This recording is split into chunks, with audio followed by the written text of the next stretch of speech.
Welcome to the Underground, the Steel City Underground, the black and gold standard for Pittsburgh Steelers coverage. Now, here's your host, Joe Kuzma and Brian E. Roach. Hello, everyone, and welcome to another edition of the Steel City Underground podcast. My name is Joe Kuzma. Joining me here by my side, my good buddy and pal, my friend, one Mr. Brian E. Roach. Brian, what's going on? It's the week of doom. Doom, not like Dr. Doom, which we don't know enough We're about doomed just yet. We're doomed. We're doomed. We haven't won in 50 million years here. We're doomed. Yeah, that's the title of the show. Can the Steelers break their... It's a curse. I'm calling it a curse. It's the Philadelphia curse. It is a curse. The city of brotherly love. They haven't played here enough times, like we were saying in the last show, but the Steelers have incredibly horrid luck when they go to Philadelphia. They haven't won there, I think, since 1965, if my calculation's correct. That is correct. 1965. They haven't won here since 1965. And more importantly, the last two games that they've been here have been like incredibly awful blowouts. They've gotten the crap kicked out of them. Yeah, that's been pretty bad. When I'm taking a look at, I've got the whole football database here, Eagles versus Steelers. Eagles lead the series. It just had it up here, and then of course it went away. But just to kind of give you an idea of what this looked like, dub for the Eagles. 2022 was 35-13. 2016, before that, the previous time they played in Philadelphia, was a 34-3 drubbing. I think that was 8 sacks in that one. That was back with the one D'Angelo Williams. I remember that very specifically. I remember that's when we got on this whole hype train. It's going to be one of our keys to the game, actually, because it appears George Pickens is going to be hurt this week, maybe unavailable again, with the 3-game stretch coming from this one after with the Ravens and Chiefs, 3 and 11 days. We don't know when he may be available. We were looking at the over-under here, 42 points, and thinking, is this going to be a defensive stand? But back then with D'Angelo Williams, we were discussing about how this team needs to run the ball like 25 times in order to be successful. I remember it was one of those games where they ran it like they totally abandoned the run because they got behind so early. Yeah. It's just never been pretty. And as I've mentioned that I have one brother who was dropped on his head as a youth that is a Bengals fan. The other brother who lives out here in this region has, through, I guess, the osmosis of being local and never actually having cared about football or sports when he was growing up, become an Eagles fan. And I have to watch with him, and it's always awful. Yeah, I feel for you, man. It's, but it could be worse. It could be worse. They could be like Cowboys fans. They could be Browns or Ravens fans. I mean, it doesn't get much worse. That's true. Doesn't get much worse, but I've never really felt maybe the animosity, if you're on the other side of the state of Pennsylvania, maybe some of our, listeners or viewers can, jump into comments, let us know. I've never felt that, but again, it's like I don't spend a lot of my time in Eastern Pennsylvania over in like that Jersey area where you reside, so I don't always get that same feeling that people over in Western Pennsylvania and the Pittsburgh area really give like two shits about the Philadelphia Eagles. Could they? Yeah, why would Really, why would they? Why would any Steelers fan really care about the Eagles? You play them once every 4 years or 2 years or whatever. They don't. The game is a non-conference game, so it doesn't matter, right? Yeah, there's usually not enough. There's not enough. It's really just bragging rights again here. The Steelers with the 2-game lead on the Baltimore Ravens, the AFC North, and overall record, very important for that division lead. That will help here. But ultimately, if the Steelers were to drop this game, how much does it hurt them? It hurts them at maybe chasing Buffalo or Kansas City, which they might not be able to. Now, Buffalo, there's possibility they could pass Buffalo. Will they catch Kansas City? It depends if, Kansas City slips on a banana peel. They end up with the same record. They go into Christmas Day with the same records, and there's a head-to-head. Otherwise, it's like, this game may not factor as bigly as we think into the whole postseason, whatever. But if the Steelers do win, they do clinch a postseason berth on Sunday. Yes, they do. This is a 4:20 game, somewhere in that ballpark, right? It's in the later window. It's on Fox with the NFC opponent, and it's time for one of our favorite segments, Maps with Brian. And Brian, yay! You will be disappointed to know this week that we do not have that unidentified, parts unknown area of Louisiana. They are covered in the red. They are getting this game. In fact, everybody else on Fox, just about everybody's getting this. I know you always ask who the other game is. I had that answer this time. I did not have to look this up a second time. It's the Tampa Bay Buccaneers at the LA Chargers. So looking at this again. Let's go back. For our listeners. Understand Tampa Bay. I get it. That's why Florida's there. LA, I get it. Atlanta. What the heck is going on in Eugene, Oregon? Does Eugene, Oregon care about Tampa Bay and the LA Chargers? Must be big Chargers fans, even though San Diego's even further south than Los Angeles. So they can't even be like legacy fans. But that is kind of funny. Eugene, Oregon. And Atlanta. Are the only two areas. They're close to Florida, so maybe. But they have their own damn team. Oh, wait. They're in the division. They're in the division. Tampa's in the division. That's what I was going to say. So that actually makes sense. But literally, you could paint this. They could paint this barn red. Everything in the red. Everything in pretty much the continental United States outside of like a handful of TV outlets.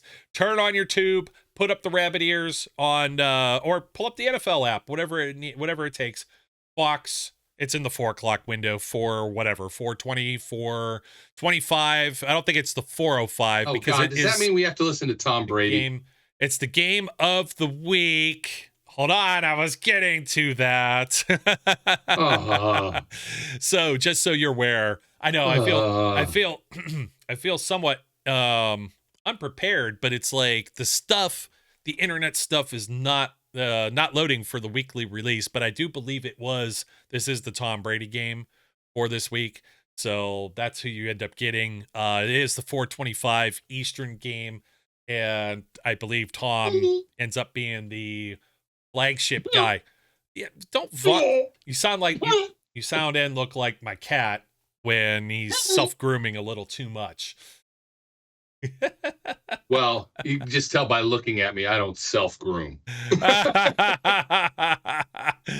Well, my dude, just some key points for this 4:25 game. The Eagles have won 9 in a row. They lead the NFL with 190.5 rushing yards per game this season. They're the first team since Washington in 1983 to record at least 100 rushing games and a rushing touchdown in 12 of their first 13 in a season.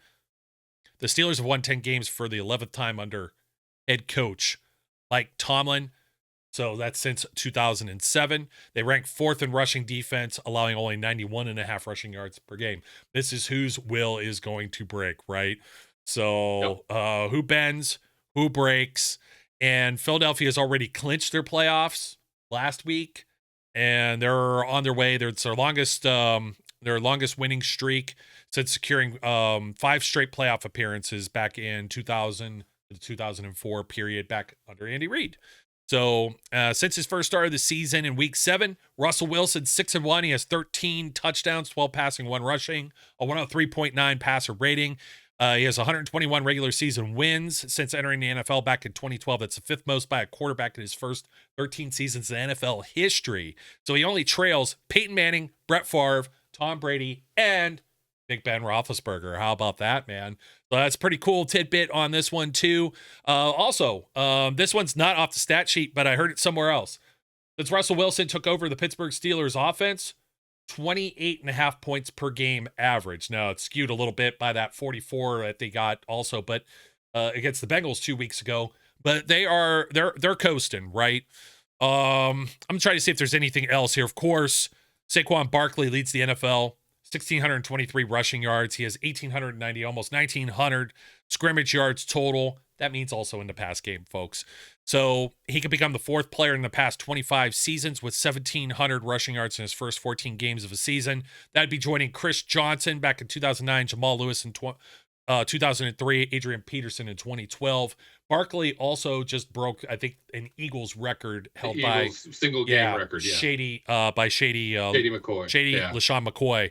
So Single season record, yeah. He's chasing right now. He's chasing the record by Eric Dickerson back in 83, 84, somewhere in that neighborhood. I was a real youngin' back then. So that's the guy. Me too. That's the guy that they're chasing. I'm going to let you know. I've got the info too on the referees and stuff, but the other games, I said 2022, 2016, then it was 2008. They've only played 3 games in Philadelphia this century. So, and they're all losses. The other one was only 15-6. It wasn't much of a major battle. It was still a mess. Yeah, it was a mess. 6 messy sacks, game. I think, in that one. Maybe Messy 4. game. I can't remember. Yeah, and this is the historical stuff. If you've been paying attention to the Hard Knocks stuff, Mike Tomlin, even the other teams, they bring up like historical. You may not have been here before, but this is what it means to put on this jersey. It's what it means to wear this logo. It's what our fans and everybody else looks forward to. The only 2 other games before since 1979 before that, 91 and 97, because you didn't have the realignment with the divisions. You didn't have the schedules structured in the same way, and those were both losses too. Eagles 23-20 and 23-14. 91 would have been Chuck Noll. You know what I mean? So there's only like 2 games where Bill Cowher actually played in Philadelphia in 97 and 2000. Oh no, just the one. 2008, 2007 would have been Tomlin. 2008 would have been Tomlin. Yeah. So only the one. That's crazy. And then you have to go way back. 79, 70, 69, 67, 66, and then finally that win, October 24th, 1965, Steelers 20, Eagles 14. That predates Chuck Noll. That predates the Steel Curtain. That predates the 70s Super Bowl dynasties. That predates everything you have come to learn or know about. That predates the terrible towel. Predates everything you know about the Steelers. So this is like historically bad play in Philadelphia, even just with a handful of examples. They just have not. I don't know what it is. I don't know what it is. They come in a day early and they go down to Pat's and they eat a bunch of cheesesteaks and then they just feel real slow and I'm very full. The cheese gets in there. They have like a Najee Thanksgiving incident where they're just not. I don't know what it is. But when they come to Philadelphia, man, do they generally stink up the joint. I mean, it's not your normal. I go to it's in a city and I don't play very well. No, they play god awful. Yeah, you would think they'd be going to Florida where there's like some actual, weather that's involved in this, and not quite. So, 10-3 Steelers, 11-2 Philadelphia Eagles. Alan Eck is your referee. You may or may not remember he was the referee in Las Vegas against the Raiders back in week 5 or 6. So nothing you could really say about him because it was such a one-sided game. So there's no real history there. You could always say something. I can say something about him. He stinks. You need to get on the good side and with Santa, because I'm starting to really like jitter, and I've been trying to guess based on the previous referee assignments. I think I'm down to 4 potential referees that are going to do the Christmas Day game with Kansas City. Bill Vinovich is out. He just had the Chiefs last week. I was hoping it was Bill. I think Carl Sheffers may still be on deck. Clayton Blakeman could return. He had the Steelers earlier in the year. There's like Craig Holt. Can't be that Hawk Tua guy, can it? Well, I think it could be John Hussey or Ron Torbert, which are the 2 guys I don't want anywhere near a game of that kind. I don't want to see them against the Ravens either. So it's really going to depend. I have to look and cross-reference and see when they had the Chiefs. So Alan Eck, again, every time I say this and I'm like, hey, I don't have a problem against these guys. You just like to say all the referees suck. I get they're all inconsistent. They like to focus on different things. They don't throw a lot of flags on stuff like this. Dale Lally actually puts out this tidbit every week. Follow him over on X. He's officially with Steelers.com and stuff. So the series though, Brian, it doesn't matter where they play. Philadelphia leads the series 48-29 with 3 ties, and the home team has won 9 of the last 10 of these games. It's just kind of wild. So I guess we need to actually talk about the Tomlin's 2-3 against the Eagles. Sirianni's got the 1 win against them so far. You got to look at Jalen Hurts, 16 touchdowns, 5 interceptions on the year, 2,600 passing yards. He's got a 102.4 rating. He's completing almost 69% of his passes. Nice. We talked about Saquon and everything that he's done and how this team is kind of transformed. They have the weapons They have guys like AJ Brown. I know AJ Brown has been healthy the whole That year. little drama going on with Yes, AJ Brown. Little spat happening right now. Mm-hmm. Sure, it'll all get better before Sunday. Will it though? Yeah. What else did you hear about that? I just heard, apparently after the last game when they said, well, what was the downfall of this game? He said passing. AJ Brown, like, basically threw Jalen Hurts under the bus. And Jalen hasn't had great games, right? Here's the thing about this team, right? If you let them, first down is going to tell the tale of this game, right? First down on the Steelers defense and the Eagles offense. If they're in second and short all the time, we're doomed. We're just totally doomed. If the Steelers can get stops or get short yardage coming on the first downs and put the Eagles in obvious passing situations, they got a better shot. Anything else, and they're going to be in trouble. Yeah, and like I said, they've transformed to running the football more. Saquon against the Panthers, all of these guys against the Panthers last week. And the Panthers brought it, right? But Hurts only had to throw for 108 yards, 14 to 21. He had 2 touchdowns. But they ran for 209 yards as a team. You got to watch Hurts and his legs. Steelers are built to defend that. They should be built to defend rushing teams because they're no strangers to the Nick Chubbs, the Derrick Henrys, guys like that. So they should match up. They should match up favorably and defensively. It's just a matter of what's going to hold up the other way. AJ Brown, I mean, he had 4 targets. He caught all those, 4 for 43. Devontae Smith, 4 for 37. We know they're short. They have Jahan Dotson. He's kind of one of those guys they picked up that, he still hasn't lived up to his draft billing from years ago. Saquon actually didn't have a catch in the last game. They have another rookie, Wilson. It's another wide receiver, but they don't have the wide receiver, or they don't have the tight end support that they used to. Zach Ertz left years ago. Dallas Goedert now he's on IR, which we were like, wait, he's hurt again. Like, they are missing some guys, but it doesn't seem like it defensively. We know Brandon Graham just went on injured reserve like maybe 2 weeks ago.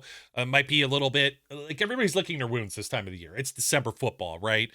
But it took the bare minimum really to just, they grinded out this game against the Carolina Panthers, who I think the Panthers, they're playing with some pride. They didn't have anything to lose. It's a little bit different. The Steelers, Eagles, did they have anything to lose? Yeah, they're still kind of jockeying and trying to make sure, like, the Eagles are still chasing the Detroit Lions. Yes, they are. They're 1 game back. Yeah. For that top one, last week, the Eagles didn't have to go for it on 4th down whatsoever. They were perfect 3 of 3 in the red zone. So these are the areas where the Steelers are going to have to persevere. And they actually had a lesser time of possession against the Panthers too. That's why there was a little bit of a scare. It was a 22-16 game. It wasn't like they just rolled all over them like they had with some of their other opponents, right? So just looking at the Eagles schedule from before, they had a pretty tight game at Baltimore, 24-19. They rolled on the Rams 37-20. Commanders 26-18, 34-6 on the Cowboys, 28-23 on the Jaguars, 37-17 against the Bengals, 28-3 against the Giants, and 20-16 against the Browns. They had their bye week just before that. But I mean, for the most part, a lot of common opponents, a lot of bad opponents that are on there. So you don't know what it's going to be like when you have 2 teams that are at this stage in of the schedule, and now they're both facing each other quality defenses. This, from the standpoint of the Eagles, this is a game where Mike Williams the Steelers. This is a game Mike Williams has to step up, right? No George Pickens because of the hamstring injury, more than likely. I mean, I don't think he's been officially ruled out yet, but that's certainly the way it seems to be leaning. So this is a game where Mike Williams has got to step up. Pat Freiermuth has to step up. Van Johnson's the whole receiving group, all of them are going to have to step up and make plays, kind of the way Scotty Miller did last week, because the Eagles defense is no joke, right? And they're not. What scares me about this group is their defensive front, right? You got the 2 guys from Georgia that were, top picks at defensive tackle. You got a good set of linebackers. This is, our pass pro has not been great. We've talked about it almost every show. They have not been fantastic at pass protection.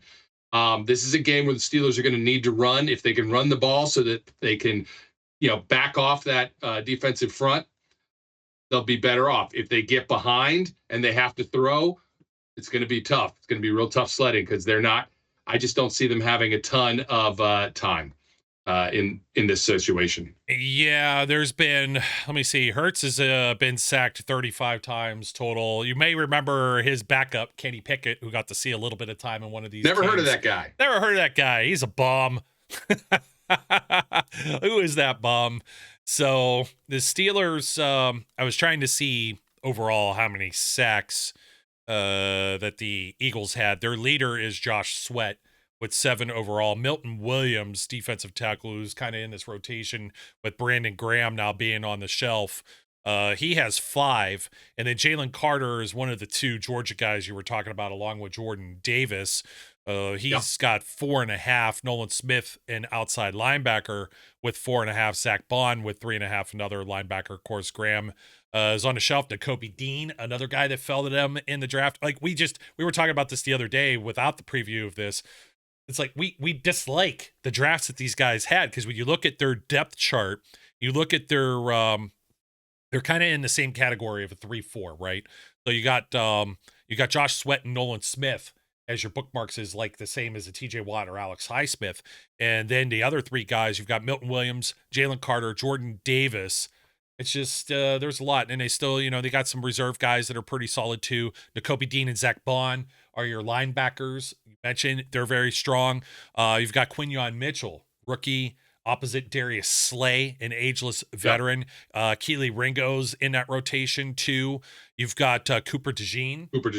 Yeah. Who's also a rookie out of Iowa that's playing as a nickel, and he's having a hell of a season. CJ Gardner-Johnson and Reed Blankenship are your safeties. Sidney Brown's a reserve guy that's been there. They've got a lot of backups. But this injury report, holy cow, Brian, I'm going to pull this up because not only the Eagles but the Steelers too. You got a lot of days of veteran rest on here. We don't have a whole lot to go by right off the top. So veteran rest, Patrick Queen, Mike Williams, Najee Harris, Isaac Seumalo, TJ Watt, Cam Hayward. It's the guys that are the DMPs that aren't taking rest that's got you a little worried. George Pickens we already know about, but you've got Deshaun Elliott pops up with a hamstring and Larry Ogunjobi, who we previously mentioned, with the groin. So you got to hope that maybe Larry can get this going because they're going to need some fresh bodies up front. I don't know that you could just throw Isaiah Loudermilk out there. Maybe Mont Adams comes back and he could get in there coming off of IR. Maybe activated. He is full participant with the knee. He's the only other Steeler that I didn't mention. When we flip over to the Eagles, you've got some rest here for Mekhi Becton, who's had kind of a career resurgence. A.J. Brown also rest. Let's see who else is here. Cooper DeJean, Landon Dickerson, C.J. Gardner-Johnson. Lane Johnson was personal, so kind of rest. Darius Slay, Josh Sweat. The rest, you've got Reed Blankenship. That could be big. He's in the concussion protocol, limited. I would assume he's going to be a go, but you just never know how these things play out. Sidney Brown, the reserve player with the knee. DNP. Jalen Carter with the shoulder, limited. Let's see who else is. Nakobe Dean was back on here, but he's a full participant with an elbow. Jalen Hurts, finger, full participant. And that about covers it. But there's a lot of big names and a lot of starters on both sides of the ball. Yeah, I all those DNPs that are rest, you just expect that this time of year, right? It just is the way it is. These guys, they're so deep into the season. They're so football ready now. They just don't need to. They don't need to put the extra wear and tear on their bodies. Yeah. So defensively for the Steelers, I think keys to the game. Stop Saquon Barkley. I think it all starts from there. Contain the run. Yeah. Contain the run, period. Contain the run, period. Yep. You're going to have to play. Joey can't be handsy. It depends. This crew may not call it the same way. He's got some swagger to him. You saw the whole thing with him and, PZ Sr. on Hard Knocks. That was a lot of fun. I thought after, what's up? I was going to say. I'll give my Hard Knocks review at the end. Oh, okay. All right. Because I wanted to mention, we said some stuff about the Browns and, Wyatt Teller's wife and stuff. But it was funny hearing Porter Sr.'s wife tell similar stories of going to Cleveland and, having popcorn or whatever, food thrown at her. Dogs, food thrown at her, yeah. Yeah, disgusting. No fan base. Well, you can't say you're going to get any equal treatment in Philadelphia either. So They might throw batteries at you. Who knows? yeah. Oh my goodness. Let's not go there. Anyway, like who? When you're thinking, I'm 18 miles from the stadium. I'm not going. I know. And if you went, you'd probably you'd have to wear like a green like overcoat or something as to look conspicuous by your actions. It's one of those places. It's one of those places where I don't have the highest of desire to attend a game now or in the future. You know what I mean? It would have to be a special set of circumstances. There aren't very few on my list, but that's one where I'm just like, and you've told me enough that I need to know to not want to go there. So I'd actually consider going to Baltimore first before I'd consider going to Philadelphia. So, Same. yeah. Yeah. So, contain Saquon. AJ Brown's always a guy. He could beat you. You're just going to have to respect that you're going to give up. There's going to be plays you're going to give up. It's an 11-win team with a hell of both sides of the ball are good. They have great players on both sides. They're scoring 26.3 points per game. That's 8th in the league. The Steelers are up to 24.8, which is 10th in the league. And they're right neck and neck with 18.3 and 18 given up between the Steelers and Eagles, respectively. So they're giving up only about 18 a game, both of them on defense. That checks out. Ryan, do you want to do the honors, or I'm going to do the honors here? But we've got when the over-under is 42 and they're only giving up 18, that's 36 points per game average between the two teams. It's tough to say. Is this going to be a Chris Boswell type of game? Very well could be. Jake Elliott on the other side, also a pretty competent kicker. It's an outdoor stadium. Good kickers on each side. It's cold, so it's gonna be intriguing. The rest of this, passing wise, the Eagles are 31st in the league. They just aren't throwing the ball, but they are the top and running it, like we were just talking about. Steelers are 23rd and they're 9th, so they have more of the identity of running the ball as well. They're gonna need to not abandon that. I think if they go straight to just throwing it with Russ, the things that work well with Russell Wilson is setting up the run pass options, setting up the play action, and trying to get some of these other guys going. Mike Williams, as you said, probably a key for that. He needs to be the weapon. He needs to be the guy that we were worried about not having. If George Pickens went down, now's the time to break that glass in case of emergency. Yeah, this is the week where it can't be. It's coming soon, right? This is the week it needs to arrive. Yeah, and arrive it shall, hopefully. Defensively, Steelers give up about 218 passing. It's in the middle of the pack. Philadelphia only gives up 178. A lot of that skewed by, early season Cleveland Browns with Deshaun Watson. You had the Daniel Jones Giants. You had a lot of bad passing teams that are there too. Yeah. So, but I won't say that they're any better or worse than the Steelers, and they could get after the quarterback, as I was mentioning earlier. They have 37 sacks total on the season.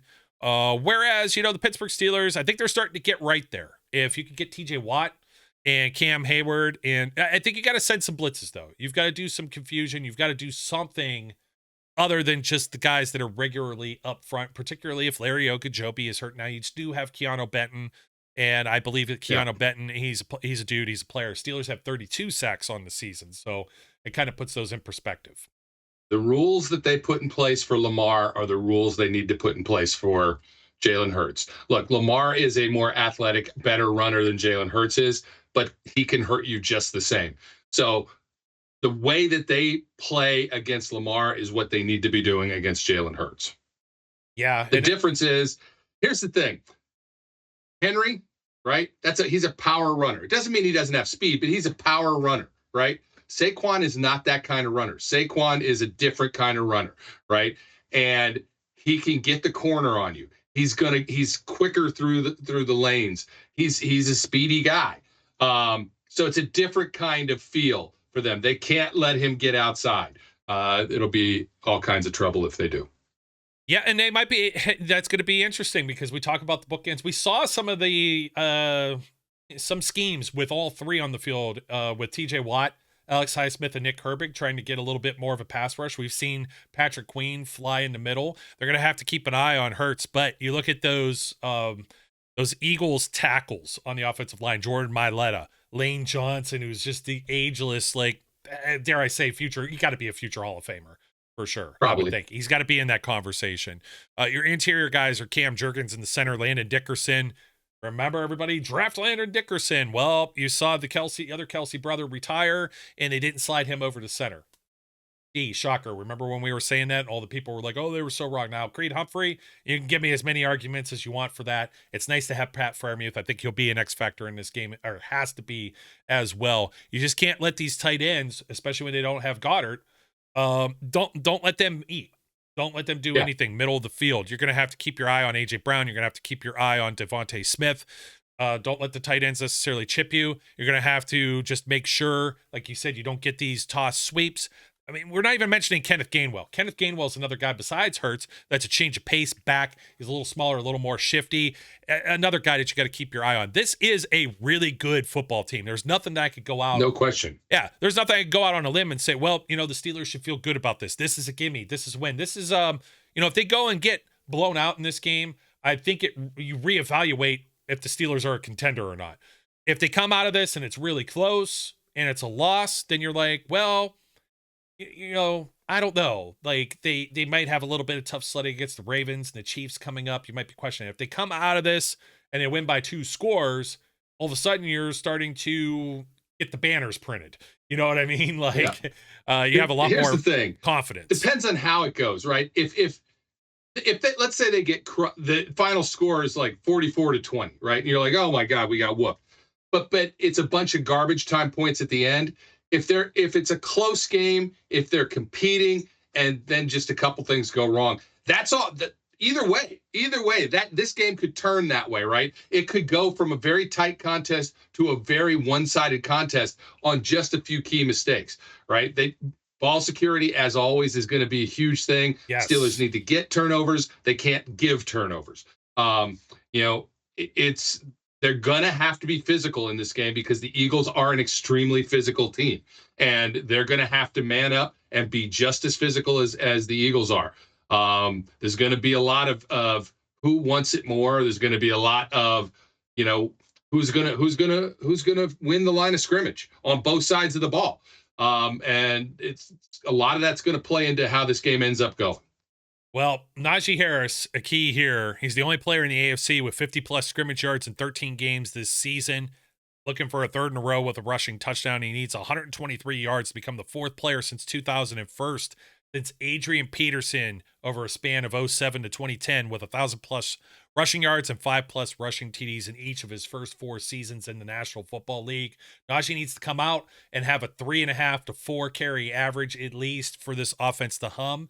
And then you put in Jaylen Warren, and I'm already going to assume that Jaylen Warren's going to have that or an uptick of maybe just a tiny bit more. I think that's a key for success for the Pittsburgh Steelers. One more that I'd probably throw in besides Najee. I mean, Najee's going to be involved. I think Najee needs to be involved in the pass game too. Absolutely. I think he will be available. I think you could probably at least suck some of these players in. And then if you get them at least at that point where they got to keep an eye, those safeties play a little more shallow. Maybe you open up some one-on-ones. Calvin Austin Jr. I think Calvin Austin is poised for, he's not quite all the way there yet where we're super excited about him, but I like the trajectory of where he's headed. We know he can take the top off. And if they have to pay too much attention to Mike Williams here or there, I know Russ was trying to get him the ball. Ultimately, a lot of this is going to be on Russell Wilson. Russell Wilson, veteran quarterback, the things you see him do at the line of scrimmage, he's done everything but say dilly-dilly. So, but quite honestly, he shifts people around. He gets whatever audibles. He gets the people in place. He gets the protections there. He's going to have to be on his A game. None of the cheap turnovers that we've seen. I don't want to see any gimmick gadget kind of let's outsmart ourselves. That means Connor Hayward in the past game or Cordero Patterson, wherever you're moving them around here or there. Just throw the 2 tight ends out there if you need. Look for Freiermuth. Let Washington do some blocking. Maybe you find him underneath. That guy's going to rumble. You catch him short of the sticks, he's going to get that extra 3-4 yards before you get a second, third, fourth guy to bring him down. Just keep everything in, that manageable situation if it's third and manageable. And likewise, like you were saying, you got to make it a little more difficult for the Eagles to go out and get it. So my all eyes on those running backs, Russell Wilson, and then, of course, hopefully Deshaun Elliott is healthy because that could be a big problem when you're talking about trying to slow down Saquon Barkley by using maybe DeMonte Casey. But I do have enough faith that they can maybe bring Eric Rowe up and maybe keep that a status quo too. So here we go, Steelers, man. This is going to be a fun one. Yep. All right. So before we're done, here's my Hard Knocks review. The first week was better. I didn't like the second week as much. I thought it was boring. and oh my God, stop being an excuse machine for Myles Garrett. Oh my God! All of a sudden, he's got a little poor cough Myles in Garrett his coughing little... up a lung. Shut the bleep up. Dude, I am so glad you brought that up because I was rolling my eyes immediately when I saw that. Quit carrying water for this guy, the media that always wants to post him up as the defensive player of the year. He was so sick that he was able to celebrate his cheap little sack down 2-3 scores. Like, come on, man. Like, come on. Save it for everybody. Was he even coughing at the podium after the game? I don't remember like a little in his, like, come on, man. I was so, like, I'm sorry. It felt like being an apologist for him not having the same quality game. I don't care. It absolutely did. I was so annoyed. Anyway, that's my review of Hard Knocks. The first week I thought was good. It was entertaining. It was interesting. The second week I thought was dumb, and the Myles Garrett stuff annoyed me. And you know what? They went to set that up as like the big rematch, but I feel like the last two, particularly this episode, was very, I think there was like maybe 7 minutes left before they covered somebody other than the Steelers, because you had the Ravens on bye, but it was like, yeah, we don't really care about what's going on with the Bengals. We're going to focus. And of course, when you have the AFC North matchups, this whole thing though, let's bring it up one more time. I published an article about it on steelcityunderground.com yesterday. You can take a look, and the whole schedule has been set up for HBO. They totally catered this whole thing to HBO. This game this weekend, the Eagles, they double dipped by putting the Chiefs on Christmas and getting that Netflix exclusive contract. Shame on you, NFL. All 6 of these games, and like, okay, so the Baltimore game wasn't really in the window. The last 6 weeks are what's on Hard Knocks. So it really starts with that Bengals week last week, but they were there and filming before leading into it with the Browns. So they're going to catch 5 of the 6 AFC North games total setup. It still pisses me off. That's the most I could say. So 425 Lincoln Financial Field, Philadelphia, host of the 11-2 Philadelphia Eagles, hosting the 10-3 Pittsburgh Steelers. Here we go. It's on Fox. Go find it, folks. That'll do it for us for our pregame show. Stay safe out there. Break the curse. Yeah, break the curse. Stay safe out there. It's been getting cold. It's been getting like some crappy icy weather depending on where you live. So be safe. Take care of all your Christmas shopping. We're 2 weeks away. We're going to have 3 football games in that span. So it's going to come hot and heavy. Don't forget to like, comment, subscribe. My name's Joe. His name is Mr. Brian E. Roach. Brian, good to have you again, my friend, as always. Peace. Is that the bearskin one more time? Is that the bearskin or whatever? This is not the bearskin tactical hoodie. This is the deluxe Scotsman coat that I bought in Scotland. Because I thought it was very nice. I know you're not a craft beer drinker, but you needed the hat that the Scots wear that signifies, if it has a little, like the little poof on it, then you're a golfer. If not, then you're a beer drinker. I don't want the hat. I don't want that. Looking like Andy Cap. Looking like Andy Cap. Anyways. Yeah. Folks, that'll do it for us. Till next time, as always, we encourage all of our viewers and listeners out there to be safe, be good, and we'll catch you later.